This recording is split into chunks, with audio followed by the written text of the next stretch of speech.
Okay, Oscar fans, we have heard from the major guilds. We have not yet heard from BAFTA, but Oscars are a week away or weeks away. What's really ahead for Best Picture? I don't have a clue. I have a prediction, but I don't have supreme confidence in it. So I'm turning to our managing editor, Chris Beachum, to say, yes, size this up because Green Book wins PGA and wins the Golden Globe, but Roma wins DGA and Black Panther wins the SAG Ensemble Award, and it's all over the map. What's going on? It's a fun race. I mean, you could really make a strong case for four of them. And then there's a couple of others where you go, I could see that, under certain circumstances. I've had Roma for 2 or 3 weeks. I'm not confident in it. For me, it comes down to two things. One is generally in the course of the whole history of the Oscars, if you know who the director is going to be, and I think we think it's going to be Alfonso, especially after DGA, director and picture often match up, less so in the last decade, but Last year, Shape of Water last year, where we knew Guillermo was going to win, and a lot of us didn't pick Shape anyway. So the other thing is, I don't know that Roma has some of the negative aspects of dirty trick campaign stuff going on that some of the others do. And those aren't dirty campaign tricks. Stop it right there. First of all, none of the experts at Gold Derby, and this is a common line of horseshit that is thrown by the people who become the victim of kind of groupthink, where something just takes off as the narrative, and then we're all looking for some boogie person behind the scenes who's planting all these stories. That's not what's happening here. None of us have ever received a phone call in my career that was by one of the campaigners trashing another one of the rivals. Yes, we have. I have. Really? Well, I don't mean for Beautiful Mind company, but I'm saying Green Book and Bohemian Rhapsody specifically. Yes, there's this people are negative energy going on within stories, right. And some certain media people just seem to bang that drum all the time for those, either one of those or both. Right. And let's so that's Susan. Roma, I don't think is going to be marked down low on anybody's ballots, other than the foreign language. We're still anxious to see whether what we feel like will be the foreign language winner can also win Best Picture. It never happened. Right. Susan, I want to I feel so strongly about this because this really, really riles me up over for 30 years of covering these things. You mentioned A Beautiful Mind. There was nobody trashing A Beautiful Mind. Yes, they were. Weinstein's whoever got a phone call? Nobody. It was because Matt Drudge had a copy, and he wrote this himself, had a copy of the book of A Beautiful Mind. Right. To his bed, and every couple nights when he couldn't sleep, he opened it up and went, "Oh my God, do you know what's in this book?" And then he'd write something. And then Jeanette Walls from MSNBC and all the gossip columnists, everybody would pile on, and that would be the narrative for a week. And then that would open up the actual book again, of which the movie was based. And same thing would go on.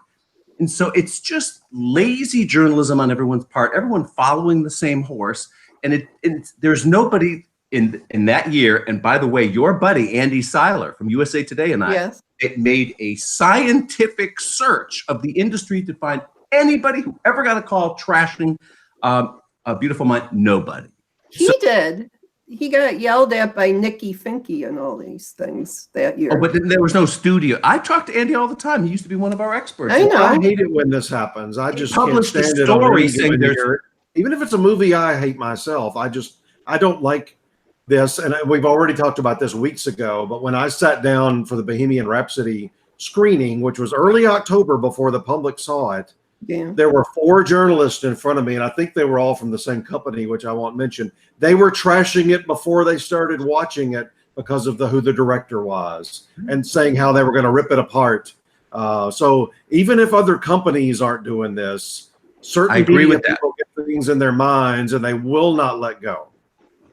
Well, I think journalists are more swayed by this because it's it's a long season, and so something has to give to stoke a fire somehow. Well, Susan, But I will say that probably people who are voters who sit, they're busy working and they're not paying attention to the internet all day and sitting there, they probably don't even know half the stuff that is being said, in articles. Right. But that said, Susan, pick up on Chris's point of just the negativity alone can make something uncool. And then the peculiar thing about this race is what's the alternative? If it's not Roma, what's the real alternative? Yeah.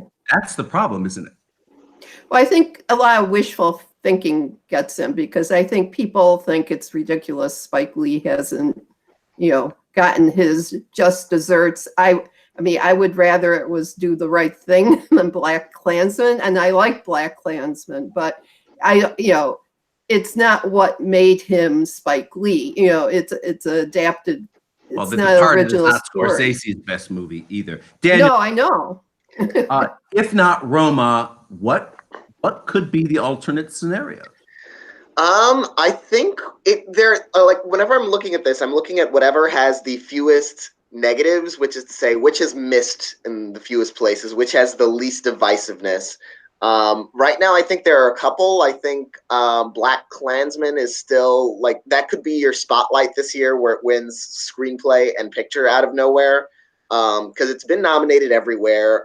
It hasn't been winning, but it's been in the race. So when everything else is divided on a preferential ballot, we know pretty much everyone likes the movie. So it got in the ensemble at SAG. It's even nominated Best Picture at the BAFTA Awards with only 5 slots. It doesn't seem like it would necessarily be their cup of tea. But so it's gotten in everywhere where it could be the consensus choice. And then I think maybe even The Favorite. It's tied as the most nominated film at the Oscars. It's the most nominated film at the BAFTAs, the most nominated film at Critics' Choice. It's got a lot of broad support behind it. It hasn't won a lot of everything, but it's gotten in just about everywhere. It didn't get the ensemble nomination at SAG. But Green Book did. Green Book won the Golden Globe for Best Drama Picture. Green Book won PGA, and as we know, 8 out of the past 10 years, that has correctly predicted the Oscar. Green Book could win, couldn't it, Daniel? Because it could be your number 2 vote. It's the movie that has such enormous sentimental bond to it, and you might, as a voter, go, okay, I will cave to the pressure of what to vote for here. The consensus does seem to be Roma now, and it's a deserving choice, of course. But you might say, all right, well, I'll put Roma number 1 or whatever it is, but or I'll give that my number 2 slot, and my number 1 will go to Green Book because I love it. I don't care what they say. That could play out again, couldn't it, Dan? It could. People kind of discount the director picture connection. It was snubbed for a director, but you don't even need that anymore. I think we saw that last year with 3 Billboards, where were after Argo and all these best director picture splits, how the best director snub doesn't matter. I think what happened with Argo was that the snub was so egregious, and every other organization got behind. It helped it. Yeah. Argo, that it really made up for that momentum. I don't think anyone is outraged that Peter Farrelly is missing from Best Director, and he hasn't done anything else. So I think this might be a case where, it does matter in this case. And it wasn't nominated for its ensemble at SAG, which, so that could be a little downside. I wouldn't imagine it wins anything but supporting actor besides picture, which, would be just to win Best Picture and supporting actor would be something we haven't seen.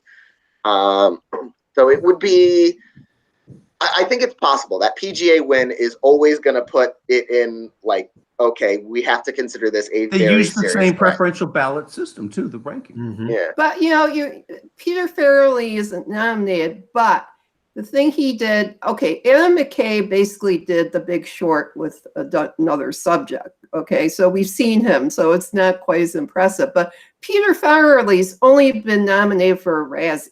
Okay, so I think he might have won that.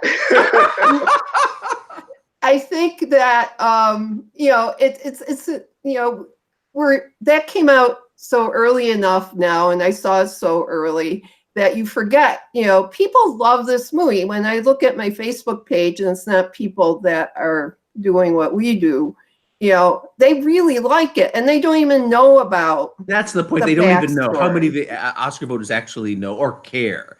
And also, I think it's a movie that appeals to an older age group, unlike Bohemian Rhapsody. It's Green Book is to old people what Bohemian Rhapsody is anyone under 25 or so. I think it's so interesting because the Academy has been diversifying, so it's very hard to tell how much that's influencing things. But it's not far over. The youth movement it has a ways to go. So. It has a ways to go, but like on this very complex preferential ballot, like it could swing things in a the PGA. Like I don't know the exact demographics, but when it's only producers, it's going to be older, maler, and whiter than the Academy currently is. So I think that hurts Green Book a little bit, just the makeup. But again, you'll remember you're talking far more TV people than movie people. I don't know what that means for what we're talking about, but it just you're not talking about it when it whittles down to just film people voting on Oscars. The PGA, Chris is saying, Right. I don't know the percentages, but it's far more TV people, commercial producers, on and on and on. What Daniel just said about The Favorite, I think I'm strongly considering that in my second slot because it might wind up winning the most Oscars. It's that beautifully crafted movie that's probably going to win things like costume design, production design. And it has artistic pretension to it. Just won the Editors Guild on the comedy side. So it could win 3 or 4 even beyond Best Picture, maybe even win screenplay. That's not out of the realm. So it might win the most Oscars, and off of the movie that wins the most Oscars wins Best Picture. Well, I have it number 2 partly because it has 10 nominations. And it should do really well at BAFTA this weekend. I think it might be it might win Best Picture at BAFTA. Well, I think pretty much it is. Yeah. Mm-hmm. All right, let's jump over to Best Actor because that's a cliffhanger here too. All this the poundings that Green Book and Bohemian Rhapsody are taking in the blogosphere and in Oscar land. It still seems to be bulletproof when it gets to the performance of Rami Malek. And he won SAG, as some of us predicted. And is he now the front runner? Susan, is Rami the front runner, or is Christian Bale, or is Bradley Cooper because he's the sympathy vote now because he didn't get nominated for director? No, I don't think anybody feels sorry for Bradley Cooper. Why not? Poor Bradley. He should have been nominated. He's had this very he's impressive. Doing okay. I'm not worried about him, but. Here's the thing. I have Christian Bale on top, and I will only change it if Rami wins the BAFTA and beats the British guy. So, I'm keeping Christian there until I can't. So. Oh, that's how you're going to lose. I'm taking you down, sister, in the panel. He's not winning. There's nobody actually rooting for. But what if he won the BAFTA? Well, then we'd have to consider. Yeah, isn't he? He's Welsh, isn't he? He's one of those. It's UK. It's the same thing. They all pay taxes. That's what I mean. Okay, so I think it's Rami. I was 50-50, and I did predict him for SAG. And when he won SAG, I just thought, okay, that's a big deal. I will say, I just wrote this item based on reports out of the luncheon. And he was the star of the show. He was the belle of the ball.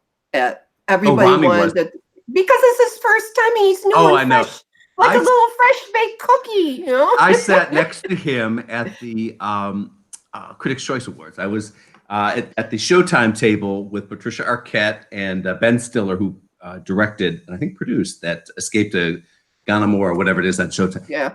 And behind me was literally, we were bumping shoulders, was Allison Janney and Laurie Metcalf. And then to my right, if I were to reach out and swing my hand this way, I would have hit the back of Rami's head. And he was sitting, I'm mentioning this proximity because it was fantastic to see him in action at an award show. He did every selfie. He shook every hand. He was just so happy to be there. And he was just spreading excitement and joy. He was working it like a brilliant campaigner. And as Daniel has written to us, has written for us, Daniel, isn't it true that he's winning on his first nominations for these awards, the Emmys, and then presumably the Oscar? Yeah, it's kind of like Susan said, he's the fresh baked cookie. Everyone, like when they discover him. Oh, Rami, we don't mean that in a sexist way. We're so sorry. But he's cute. fresh out of the oven. And so everyone who like, I'm going to belabor this metaphor, everyone who gets a whiff of the wonderful, like how good he is, they just sort of like want it right out of the oven. And, he's just the darling when people discover him. And he's been, as you said, Tom, he's been working it. I get during the previous phase of the nominations phase, I would get an event invite like, oh, Bohemian Rhapsody is having a screening for its sound mixer, and Rami Malek will be there too. He was like, he holds the door open for me when I get into cars. He is everywhere and in a good way. And he's ingratiating himself in a good way. Not he hasn't crossed over into that Melissa Leo consider kind of sense of wearing a fur coat and posing. Yeah. He's everywhere he needs to be. He's appealing to everyone he needs to be. And when he won the SAG award, that felt so much like Eddie Redmayne to me that I thought, okay, thank you. That's exactly it might be game over from here. I do think Christian Bale can still win the BAFTA, but well, good. Then Susan's going to stick with him, and you and I will beat her at prediction. It's all won and lost by one prediction, Daniel. You're like in the 10% category of predicting. Because I love that you go out on a limb. It's fine. That's a good way to be in I know. life. I'm always going out on limbs. Yeah, but I will say he better thank the person who made his teeth, because that. Oh yes. That Freddie Mercury teeth. That performance, and that's okay. It had to be. Absolutely. They'll put that in the museum with Nicole Kidman's nose. Right. Susan, we did a terrible thing as your colleague and good friend. We talked you out of Glenn Close early this Oscar season. Had her out there going, and you said, I'm not moving her. I don't care what happens this award season. I'm digging in. And then we swayed you over to, was it Gaga or somebody? And then you've gone back. 2 minutes.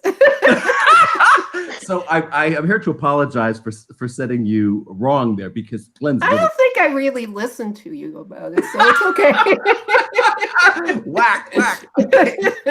Well, all right. So gloat about Glenn Close. No, it's too early. I'm not gloating now. That's bad luck. That's bad, mojo or whatever. I have to see how things play out. If she wins that BAFTA, isn't it a sweep almost, except for the tie? Yeah. Of all Chris, the don't you think poor Olivia Colman sitting at home now going, damn, we picked the wrong category? Because if Olivia Colman had been nominated for supporting, she'd have that. Well, but then the other ladies wouldn't all, they couldn't have it all filled up with just they would favorite have people. 3 acting nominations, but Olivia Colman would be winning supporting in a cakewalk. Yeah. And Well, yeah. I don't care what people say in the forums. There was no way to go on that. Oh God, that's going to trigger something. Category fraud. I mean, they all 3 are basically equal. You could divide them up any way you want to. I just think they made a grave error there. And you throw in on top of that, Frances McDormand can get away with not campaigning. Olivia Colman was stuck shooting the crown the whole award season and hasn't been able to do, I don't even know if she wanted to, but she hasn't been able to do anything in America. Yeah, the only thing she's really shown up for, I think, was the Golden Globes. Right. She might have been at the luncheon yesterday, but that's right as voting is starting. But Glenn Close has been a real trooper for most of the season up until Golden Globe week. she was in a play, and she's coming back and forth from New York every time she had an off day, coming to Los Angeles to campaign. So that's a real trooper there. She wants it bad, and I think she deserves it, and I think she's getting it. You interviewed her the other day, Chris. What was that like to interview her? You know what? I told Paul and I interviewed her together. We were talking about her right after she left. Maybe it's some of the roles she's had in her career that she's so like a grande dame, kind of a lady. She's so playful and even before we started, just she's got mischief about her. She's very playful, and I didn't know that about her, and it didn't seem fake or anything. And there's one point, Tom, I don't know if you saw the whole thing, but at the very end, we've gone through several things in her career, and you were up against this person, and what was this? Paul talked about the year where she won the Tony and the Emmy and had the Oscar nomination, and at one point she says, "I could talk to both of you all day. You know everything about my career." I've forgotten it, but we get a lot of that because the rest of them are frauds. The other people. But no, we really enjoyed talking to her, and nothing was off bounds, and some people just want to talk about the current project, but she was so willing to talk about everything in her career, and talked about a couple of people that had beaten her, and she didn't seem bitter or anything. She was especially thrilled that Jessica Lange won the first time for Tootsie. Anyway, we really like talking to her. That's wonderful. Now, let's take a look at supporting actress. Daniel, you interviewed Regina King, right? What was that like? She was absolutely lovely. I was a little scared because she had been the front runner all season, and the morning we had that scheduled, that interview was the day after the SAG nominations. Oh, she got snubbed there and snubbed at bad. Yeah, completely snubbed there. So I was a little bit worried, but she is so happy to be discussing this film and so proud of this film that she was just a delight as always. She's like, I interviewed her, I think, for the first season of American Crime, and we at Gold Derby have interviewed her a couple other times for American Crime in 7 Seconds. She loves Gold Derby. Yeah, we love you too. At the AFTA tea party the day before the Globes, Zach and I were there, and she sought us out. She found us. So again, it's not a fake thing. She just loves, I think, where she is in her career right now. She's come a long way from being a child actress on 227 with Marla Gibbs. She's one of the top actresses going today. I said when Stallone lost, and we all still were predicting him without the BAFTA and the SAG nominations, I said, I will learn from this. I knew it down in my gut, and I think I would have gone Mark Ruffalo. I don't think I would have gotten it right, but I knew it. I said, I'll never do this again. And yet here I am picking Regina King. Why? Beyond the snubs, she is so liked in this industry. She's won 3 Emmys, and I think twice out of those 3, they didn't even watch the show. No, they were upset. She's only had 4 nominations. We never have picked her to win any of those 3 Emmys. So maybe I'm just totally reversing and jinxing her completely here. I look at who she's up against, though, and I think the field laid out perfectly if she was going to be snubbed, because like we talked about on The Favorite, Emma and Rachel are extremely good in that movie, but I defy you to find 10 people and 5 of them would say they liked Rachel more and 5 of them would say they like Emma more. It's the classic vote split. And you don't even have a situation with the 2 of them where let's say one of them had never won an Oscar, and you go, well, okay, they're basically even in this movie, but Rachel hasn't won an Oscar. And well, no, they both won an Oscar. So there's no reason that you would choose one over the other. I don't think Marina from Roma is going to win. Well, let's stay on that scenario right now and keep talking, Chris, because our buddy Tariq Khan, one of our experts, is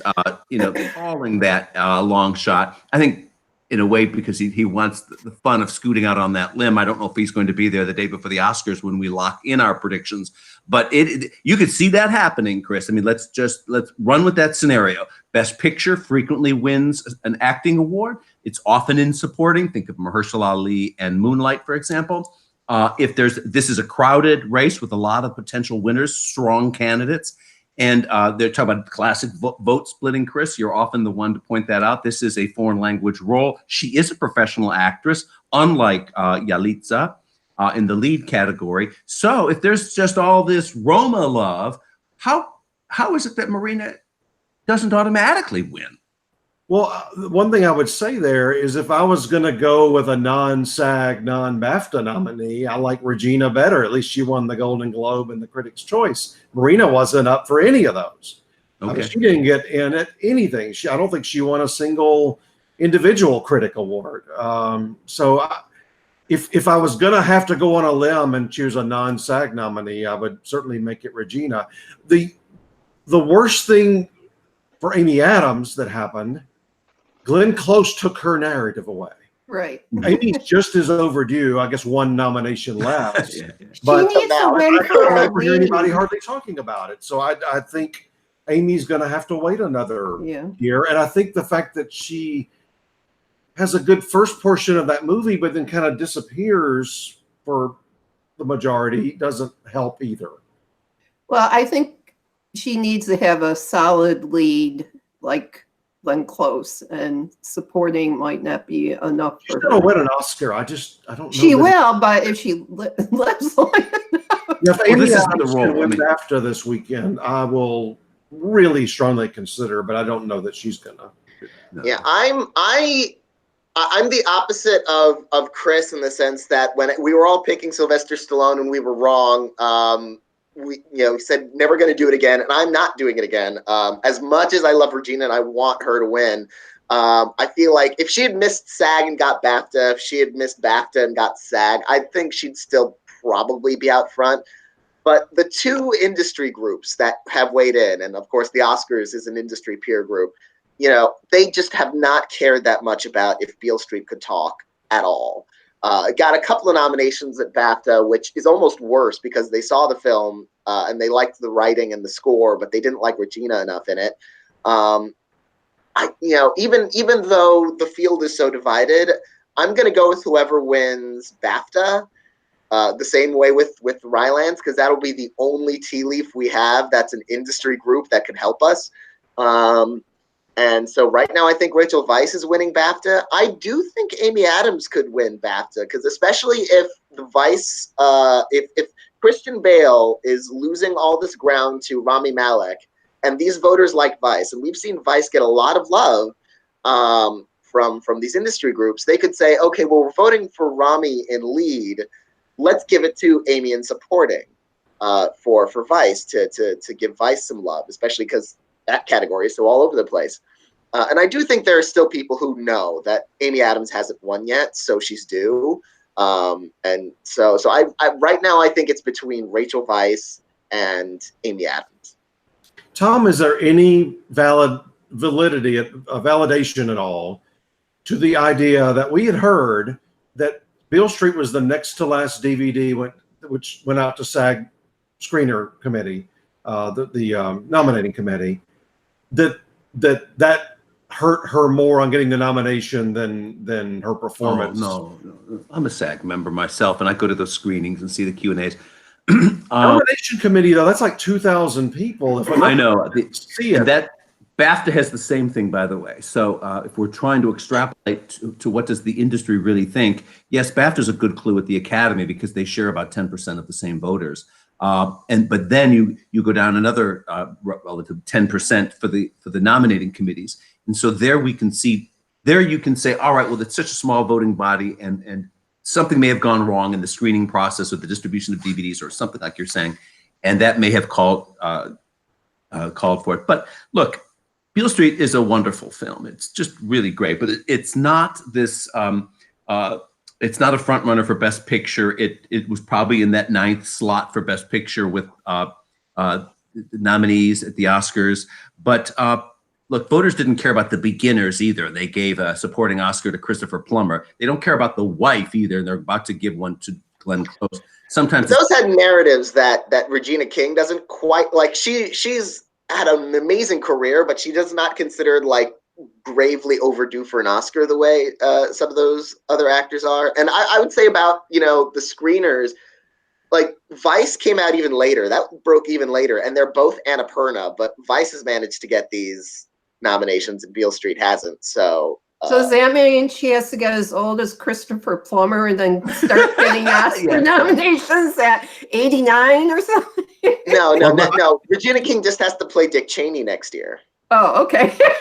I would. Chris got it, and I don't even. It's just one of those things that it's kind of like when Tom went over to Eddie Redmayne, or I have felt this for weeks, and I have some reasons to back it up as well. And I think she's going to take it. The upsets when they happen at the Oscars, Daniel, I want you to address this point, often happen in those supporting races, don't they? Oh, yeah, they do. I was just thinking about Tilda Swinton in Michael Clayton also. That was another one. Of course, Marcia Gay Harden, she won without any precursors, which is good news for Regina King and Marina de Tavira. So yeah, we are so ripe for like a complete out of nowhere surprise, and I'd almost look for, like, I would rather be wrong and then have a Marina win than be wrong and have everyone who is predicting something else, you know, and I lose that ground on my prediction score. So I'd rather be a complete shocker than just a mild surprise. Well, Tom, one other question I have for you, just the simple fact that over the last 3 years, the Academy's added close to 2,000 members. I've gone from what, 6,000 or 7,000 up to close to 9,000. That's going to come back to bite people like us that predict, because we not only is it a way more diverse group, but just every time you add that large a chunk of numbers, you venture off into possible new territory. Right. And that 25% jump, actually is probably a little bit more now, is a group comprised of more ethnic diversity, an international crowd. They added a lot of people from the international industry. So it's a little hard for us to predict, to get into their heads. But the old 70% white male, 65-year-old voter is no longer an assumption we should automatically make. Right. So does anybody beat Mahershala Ali? He's just bulletproof too, right? I mean, they just love Mahershala and they forgive the movie again. It's no problem. Green Book can win that, right? Bohemian Rhapsody can win actor, but I can't win picture. Susan, what's going on here? First of all, is Mahershala really out front? Well, if you look at everybody's predictions, yeah. That often doesn't mean anything. I don't live in LA like you do. I don't get, whispers in my ears or whatever. So right, okay. I just assume he is, because I think, and again, it helps that True Detective's on the air. And, I just think, they think he's pretty nifty, and why not this? And it's a different role. I mean, I think he has a harder job being that character than he does than, what Viggo has to do and eat pizza and a lot of other food and hot dogs and stuff. But Susan, they love winking devils, especially in this category. And he's what's his name is a winking. Richard E. Grant is the perfect winking devil. I know. And the best thing is that he and what's her name? His co-star. Melissa McCarthy. That woman, No, I think what I like about that movie is they're so good together. And, she's a very hard to like character, but when she's around him, you just want to go drinking with them and hang out with them. I wouldn't necessarily want to hang out with Viggo and Mahershala in their character roles. I once spent a whole day with Viggo. In the year of I was in his trailer on the set of Lord of the Rings. Oh, were you? That's impressive. And he made me coffee and lit a candle and read from his book of whatever he writes, essays or whatever. And I said, and he was dressed like Aragorn. Oh. Okay, so I called it my date with Aragorn. But he knows how I feel about him. So. How many cigarettes did he smoke in front of you? Like 500? He's a None, chain but smoker. I did catch him smoking in a hotel in Toronto that you should have by a window. So. The Year of the Road, that was, Harvey Weinstein movie. Yeah. I forget, we were doing something that night. Maybe I was moderating the Q&A, something like that. Anyway, so they just dumped Viggo on me and said, here, we've got to run. And so all the studio people had things to do. Suddenly I had Viggo Mortensen to kind of, okay, well, we spent the day. It was a lot of fun. But he chain smoked the whole day. It was something. Yeah. Richard E. Grant, his last hope is BAFTA. That's his home country. Yeah. He can't win BAFTA, I think. Yeah. But if he wins there, Chris, he could suddenly be a viable. He could be.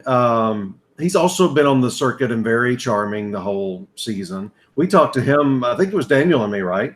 No, it may have been No, not me. way back in early October, and told him at the time, I think we're going to see you on a few red carpets this year. And he'd never been nominated for anything in his life. And he's been very cute. He's been taking selfies with anybody else who's been nominated. So he's sort of like a grown-up Rami in that he's just basking in it finally. He knows, Rami might have another chance, but not maybe many. Mahershala that worries me on the pick being automatic.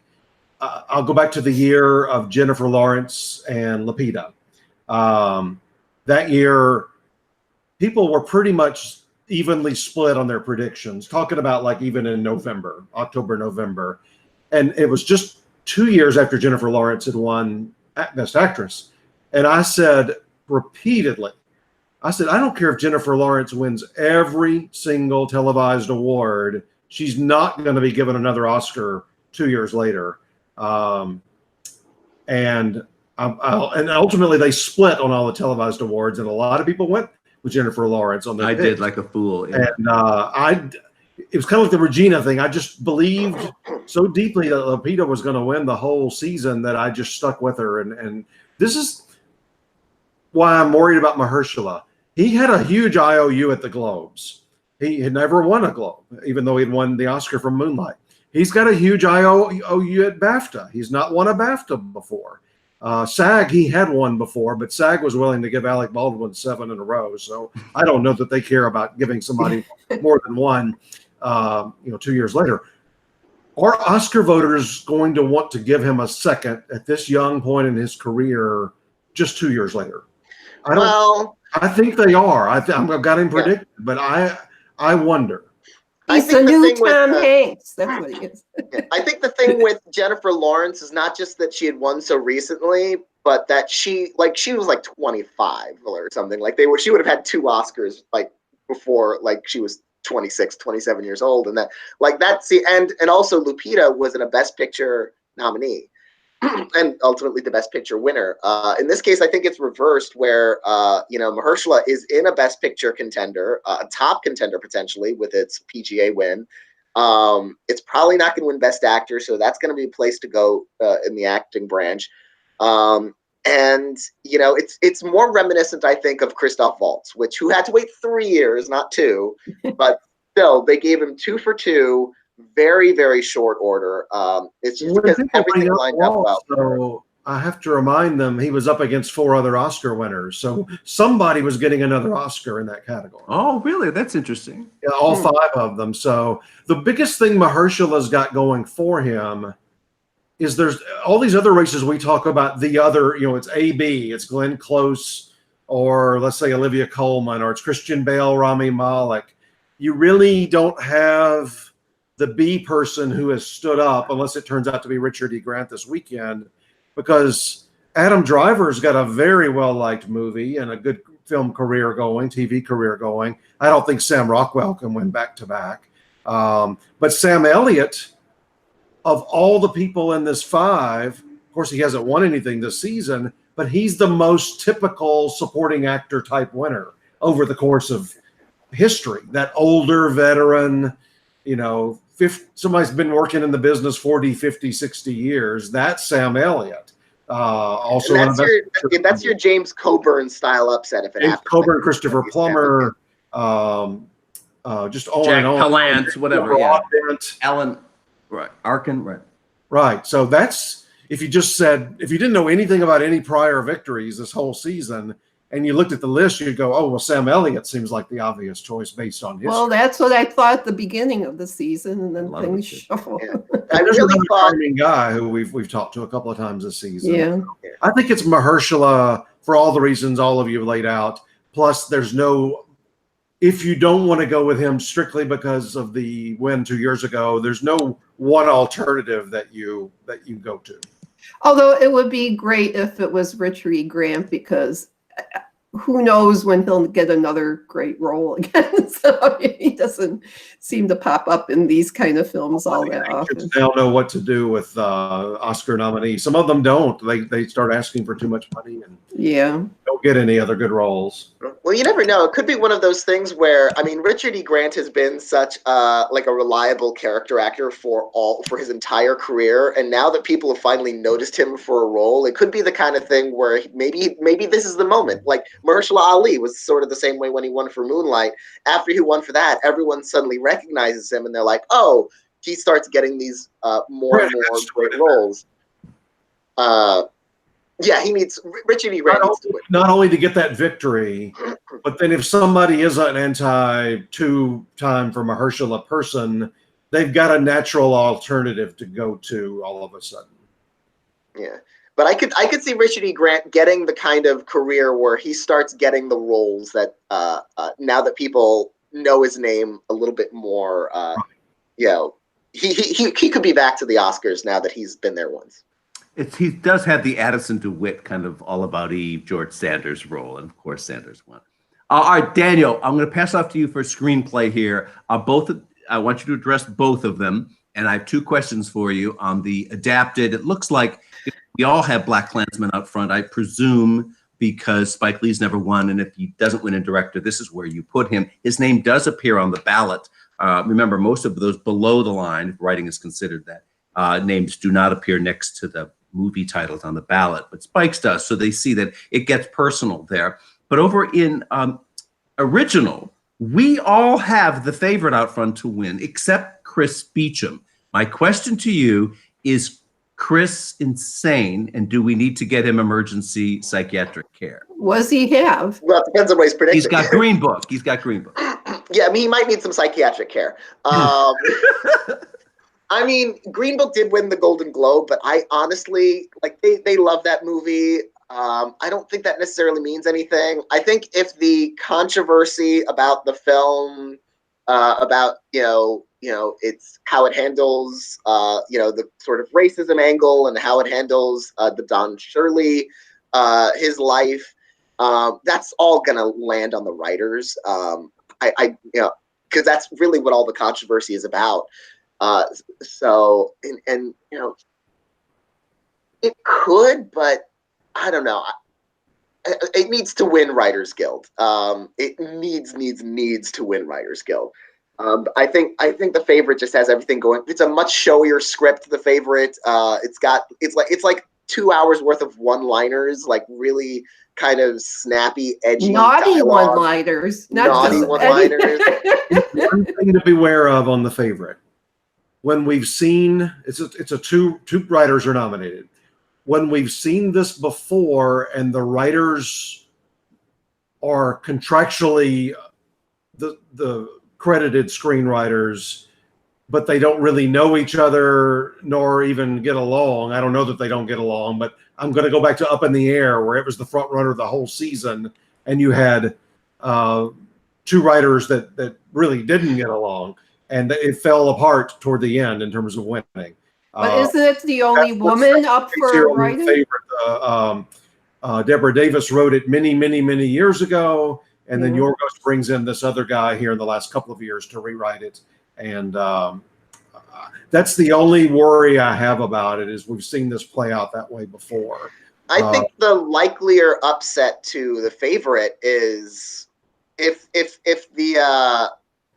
Roma gets on the sweep trajectory, like if they love it enough for picture, if they love it enough for director, It could win screenplay. I don't see why it wouldn't, just because I mean, Alfonso would then go home with like 4 Oscars, but I mean, Alejandro Gonzalez Iñárritu won 3 for Birdman, so they're fine.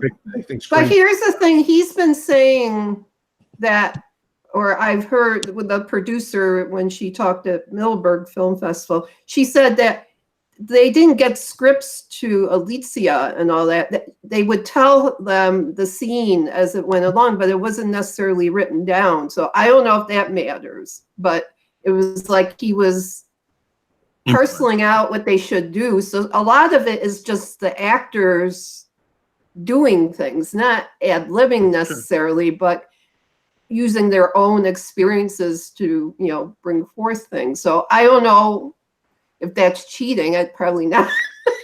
What I'm tempted Cheating at the Oscars? What I'm tempted to switch to, we haven't even brought up, and that's Vice. Yep. Adam McKay's already proven he can win screenplay. When we got done with that, Tom, you won't remember this. We were walking over to that restaurant, and this is long, this is, right before Thanksgiving, I think. I said, well, I don't know how it's going to do, but that was the most original screenplay I've seen all year. And that's what the category is, original screenplay. It has. Yeah, but they borrowed from Shakespeare for half. Well, I actually think that made it even more original. That was actually original dialogue, from what I've heard. Really? It was in Shakespearean style, but that was actually the original. thing with Oh, the okay. credits in the middle. I mean, there's a lot of originality to this movie. And the other thing we've noticed over the years, often that solo writer will win, not. Right. That's Dave Carker's rule of predicting the screenplays is go for the movie with the solo writer. Yeah, and they're already almost certainly going to give Black Klansman, which is a bunch of different a group of writers, the adapted side. So maybe they are looking at a solo. Well, what about the? That gives you 3 options here on original. What about the Paul Schrader overdue? Well, I'm going to tell you something off that lunch yesterday. Pete Hammond reported this. There were only 2 people. They call everybody up on the stage, but when the president was making his remarks, he only congratulated 2 people by name, and they got thunderous applause. One was Spike Lee. He congratulated him for getting his first ever directing nomination, and he congratulated Paul Schrader for getting his first ever Oscar nomination of any kind. So there might be a sentiment there. He wrote Taxi Driver, Raging Bull, tons of movies. Now I'm convincing myself I have to change him. But I'm never predicting a writing winner on its only nomination. Yeah. Has any movie done that? I don't think, not in the current era at the very least. But I feel like again, the writer's branch votes for the nominees. Maybe if it was only the writer's branch voting for the winners, it might do it. But like the actor's branch didn't like it enough to give Ethan Hawke a nomination. If he had gotten in, it might have been a little bit of a sign, but it's going to be awfully tough. Okay, well, I just brought that up because No. I think he's the most liked from a historical standpoint out of that group. Yeah. Maybe that's your sort of James Coburn shocker, is actually screenplay, not for acting. And that could very well be. Okay, it doesn't matter what we think. It matters what you think, because if you're watching this and if you are a Derbyite and you participate and make your predictions, it is your job to beat us, and many of you do. So go into our prediction center, do it again, prove us wrong, prove that you are the smartest prognosticator on the